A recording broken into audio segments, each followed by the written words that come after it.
Hello friends, welcome to ultra DP channel. நாம் இப்போ பார்க்க போகிற topic Indian Railway Recruitment Board வந்து பார்த்தீங்கன்னாக்கா வேரியஸ் போஸ்ட்டுக்கான ஜாப் ரெக்ரூட்மெண்ட் நோட்டிஃபிகேஷன் கொடுத்துருக்காங்க. ஸோ அதை பற்றின டீட்டெயில்ஸ் தான் நம்ம இந்த வீடியோவில் ஃபுல்லாக பார்க்க போகிறோம். நாம் வீடியோவை பார்க்குறதுக்கு முன்னாடி நீங்கள் இது வரைக்கும் நம்ம சேனலை சப்ஸ்கிரைப் பண்ணலைன்னா மறக்காமல் சப்ஸ்கிரைப் பண்ணிங்க. கூடவே பக்கத்தில் இருக்கக்கூடிய பெல் ஐக்கானை கிளிக் பண்ணி ஆல் அப்படின்ற ஆப்ஷனை செலக்ட் பண்ணிங்க. அப்போ தான் நம்ம சேனலில் போஸ்ட் பண்ணுற எல்லா வீடியோஸினுடைய நோட்டிஃபிகேஷன் உங்களுக்கு உடனே கிடைக்கும். வீடியோவை ஸ்கிப் பண்ணாமல் முழுசாக பாருங்கள். வாங்க நம்ம வீடியோவை பார்க்கலாம். ஸோ இதுதான் வந்து பார்த்திங்கன்னா அவங்க கொடுத்துருக்கக்கூடிய நோட்டிஃபிகேஷன். இந்த நோட்டிஃபிகேஷனுடைய லிங்க்கை வந்து நான் கீழே டிஸ்கிரிப்ஷன் பாக்ஸில் கொடுக்குறேன், நீங்கள் செக் பண்ணிங்க. ஸோ இதில் என்ன சொல்லியிருக்காங்க அப்படின்னு பார்த்தீங்கன்னா, recruitment of various post of junior engineer JE, depart material superintendent DMS, chemical and metallurgical assistant CMA, chemical supervisor research and metallurgical supervisor research அப்படின்னு வந்து கொடுத்துருக்காங்க. ஸோ இதுக்கான ஆன்லைன் அப்ளிகேஷன் வந்து எப்போ ஸ்டார்ட் ஆகுது அப்படின்னு பார்த்தீங்கன்னாக்கா, ஓப்பனிங் டேட் ஆஃப் அப்ளிகேஷன் வந்து 30/7/2024 ஸ்டார்ட் ஆகுதுன்னு சொல்லியிருக்காங்க. அதுவே வந்து பார்த்தீங்கன்னா closing date for submission of application including payment of fees வந்து பார்த்தீங்கன்னா 29/8/2024 23:59 வந்து க்ளோஸ் ஆகுது. அதாவது நைட்டு 11:59 முடியுது அப்படின்னு வந்து சொல்லியிருக்காங்க, 29ஆம் தேதி. So date for modification window for corrections in application form with payment of modification fees வந்து பார்த்தீங்கன்னா 30/8/2024 இருந்து 8/9/2024 வரலும் நீங்கள் வந்து கரெக்ஷன் எதனா பண்ணுறோம் அப்படின்னா, எடிட் பண்ணுறதுனா நீங்கள் செஞ்சுக்கலாம் அப்படின்னு வந்து சொல்லியிருக்காங்க. ஸோ கீழே வந்து பார்த்தீங்கன்னா applications are invited from eligible candidates for various post of junior engineering depot material superintendent. அடுத்தது வந்து பார்த்தீங்கன்னாக்கா chemical and metallurgical assistant, chemical supervisor and metallurgical supervisor அப்படின்னு வந்து சொல்லியிருக்காங்க. ஸோ யாரெல்லாம் எலிஜிபிளாக இருக்கீங்களோ நீங்கள் எல்லாருமே அப்ளை பண்ணலான்னு சொல்லியிருக்காங்க. Applications complete in all respects must be submitted online only அப்படின்னு சொல்லிட்டாங்க. அதாவது இது வந்து பார்த்தீங்கன்னா ஆன்லைனில் தான் நீங்கள் அப்ளிகேஷன் வந்து சப்மிட் பண்ணணும் அப்படின்னு சொல்லியிருக்காங்க. லாஸ்ட் டேட் வந்து 29/8/2024 நைட்டு 11:59 நீங்கள் வந்து சப்மிட் பண்ணணும்னு சொல்லியிருக்காங்க. ஸோ இங்கே வந்து பார்த்தீங்கன்னா கீழே பே லெவல் வந்து உங்களுக்கு கொடுத்துருக்காங்க. அதாவது chemical supervisor research and metallurgical supervisor research வந்து பார்த்தீங்கன்னாக்கா லெவல் 7. இனிஷியல் பே வந்து பார்த்தீங்கன்னா 44,900 அப்படின்னு வந்து கொடுத்துருக்காங்க. ஏஜ் வந்து பார்த்தீங்கன்னா இவங்களுக்கு 18லேருந்து 36 வயசுக்குள்ளே இருக்கணும் அப்படின்னு சொல்லியிருக்காங்க. இதில் இருக்கக்கூடிய டோட்டல் வேகன்சி வந்து பார்த்தீங்கன்னா ஒன்லி 17 மட்டும்தான் இருக்குது. அதுவே வந்து பார்த்தீங்கன்னா junior engineer depart material superintendent chemical and metallurgical assistant வந்து பார்த்தீங்கன்னா லெவல் 6. இவங்களுக்கு பே வந்து பார்த்தீங்கன்னா 35,400.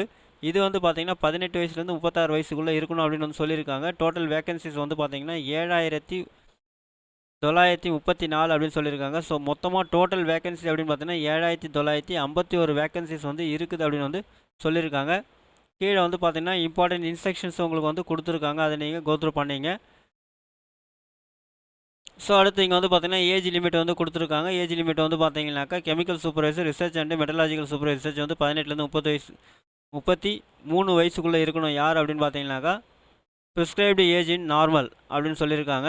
ஸோ அது வந்து age applicable to the CN வந்து பார்த்தீங்கன்னா 18லேருந்து 36 இருக்கணும்னு சொல்லியிருக்காங்க. அடுத்து வந்து பார்த்தீங்கன்னா ஜூனியர் இன்ஜினியரிங்லாம் 18லேருந்து 33. ஸோ அதே சிஎனுக்கு வந்து பார்த்தீங்கன்னாக்கா 18லேருந்து 36 வந்து அப்படின்னு சொல்லியிருக்காங்க. ஸோ அதுவே வந்து பார்த்தீங்கன்னா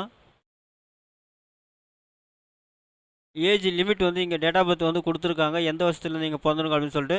ஸோ அன்ரிசர்வ்டு வந்து பார்த்தீங்கன்னாக்கா எக்கனாமிலி வீக்கர் செக்ஷன்ஸுக்கு வந்து 2/1/1989 வந்து பிறந்திருக்கணும். அதேமாதிரி வந்து பார்த்தீங்கன்னாக்கா ஓபிசி என்சிஎல்ல வந்து பார்த்தீங்கன்னாக்கா 2/1/86 பிறந்திருக்கணும். எஸ்சி எஸ்டி வந்து பார்த்தீங்கன்னாக்கா 2/1/1984 பிறந்திருக்கும். ஆனார் பிஃபோர் வந்து பார்த்தீங்கன்னா பிறந்திருக்கும் அப்படின்னு சொல்லியிருக்காங்க. ஸோ அதுவே வந்து பார்த்தீங்கன்னாக்கா lower limit of date of birth அப்படின்னும் போது நாட் ஆஃப்டர், அதாவது 1/1/2007 அப்புறம் பிறந்திருக்க கூடாது அப்படின்னு வந்து சொல்லியிருக்காங்க. ஏஜ் ரிலாக்ஸேஷன் வந்து கீழே கொடுத்துருக்காங்க பாருங்கள். ஸோ இந்த ஏஜ் ரிலாக்ஸேஷன் வந்து பார்த்தீங்கன்னா எஸ்சி எஸ்டிக்கு வந்து 5 இயர்ஸ் ரிலாக்ஸேஷன் கொடுத்துருக்காங்க. ஓபிசி வந்து பார்த்தீங்கன்னா 3 இயர்ஸு, எக்ஸ் சர்வீஸ்மேனுக்கு வந்து 3 இயர்ஸு. ஸோ அதில் எக்ஸ் சர்வீஸ்மேனில் வந்து பார்த்தீங்கன்னாக்கா அன்ரிசர்வ்டுக்கு வந்து 3 இயர்ஸு, ஓபிசிக்கு வந்து 6 இயர்ஸு, எஸ்சி எஸ்டிக்கு வந்து பார்த்தீங்கன்னா 8 இயர்ஸ் சொல்லியிருக்காங்க. பர்சன் வித் பெஞ்ச்மார்க் டிசபிலிட்டிஸ் வந்து பார்த்தீங்கன்னாக்கா அன்ரிசர்வ்டு 10 இயர்ஸு, ஓபிசிக்கு வந்து 13 வருஷம், எஸ்சி எஸ்டிக்கு 15 வருஷம் கொடுத்துருக்காங்க. Candidate serving group C and group D அப்படின்னும் போது அவங்க வந்து பார்த்தீங்கன்னாக்கா அன்ரிசர்வ்டு 40 வருஷம் ஏஜ் கொடுத்துருக்காங்க. அடுத்து வந்து பார்த்தீங்கன்னாக்கா ஓபிசி வந்து 43, எஸ்சி எஸ்டி 45 அப்படின்னு கொடுத்துருக்காங்க. ஸோ இந்த இது வந்து நீங்கள் செக் பண்ணிங்க.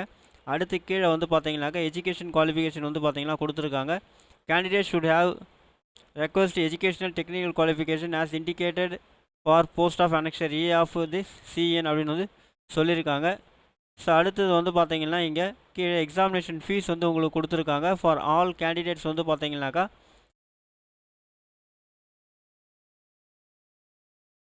500 அப்படின்னு சொல்லியிருக்காங்க. அதாவது 500 வந்து பே பண்ணணும்னு சொல்லியிருக்காங்க. Amount of 400 shall be refunded duly deducting bank charges அப்படின்னு சொல்லியிருக்காங்க. On appearing in first stage CBT அப்படின்னு சொல்லியிருக்காங்க. ஸோ அது வந்து பார்த்தீங்கன்னாக்கா ஸோ நீங்கள் 500 பே பண்ணுறீங்க. ஃபஸ்ட்டு ஸ்டேஜில் வந்து பார்த்தீங்கன்னா உங்களுக்கு 400 ரீஃபண்ட் பண்ணுறதா சொல்லியிருக்காங்க. For candidate who belonging SC ST ex servicemen female transgender minorities and economically backward classes இவங்க எல்லாருக்குமே வந்து பார்த்தீங்கன்னாக்கா ஃபீஸ் வந்து பார்த்தீங்கன்னாக்கா 250 அப்படின்னு சொல்லியிருக்காங்க. Shawl be refunded duly deducting bank charges as applicable on appearing first stage CBT அப்படின்னு வந்து சொல்லியிருக்காங்க.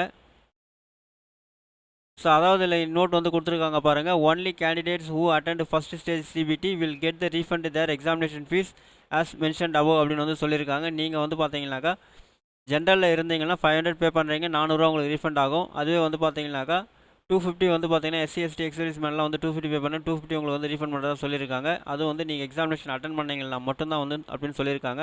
மோட் ஆஃப் ஃபீஸ் பேமெண்ட் வந்து பார்த்தீங்கன்னாக்கா ஆன்லைன் பேமெண்ட் தான் நீங்கள் வந்து உங்களுடைய ஃபீஸ் பேமெண்ட் வந்து கட்டணும்.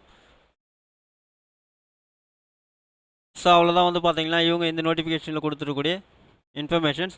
ஸோ இந்த பிடிஎஃப்னுடைய லிங்க் நான் கீழே டிஸ்கிரிப்ஷன் கொடுக்குறேன். நீங்கள் வந்து பார்த்தீங்கன்னாக்கா அப்ளை பண்ணுறதுக்கு முன்னாடி இந்த பிடிஎஃப் ஒரு முறை நீங்கள் ஃபுல்லாக கோத்ரூ பண்ணிவிட்டு அதன் பிறகு வந்து பார்த்தீங்கன்னா யாரெல்லாம் எலிஜிபிளாக இருக்கீங்களோ அவங்க எல்லோரும் வந்து பார்த்தீங்கன்னாக்கா 29/8/2024 உங்களுடைய அப்ளிகேஷன்ஸ் ஆன்லைனில் நீங்கள் சப்மிட் பண்ணிவிடுங்க. இந்த வீடியோ உங்களுக்கு பிடிச்சிருந்தா லைக் பண்ணுங்கள். அது மட்டும் இல்லை, இந்த வீடியோவை நிறைய பேருக்கு ஷேர் பண்ணுங்கள், கமெண்ட் பண்ணுங்கள். மறக்காமல் நம்ம சேனலை சப்ஸ்கிரைப் பண்ணுங்க. மீண்டும் ஒரு நல்ல வீடியோவில் சந்திப்போம். நன்றி, வணக்கம்.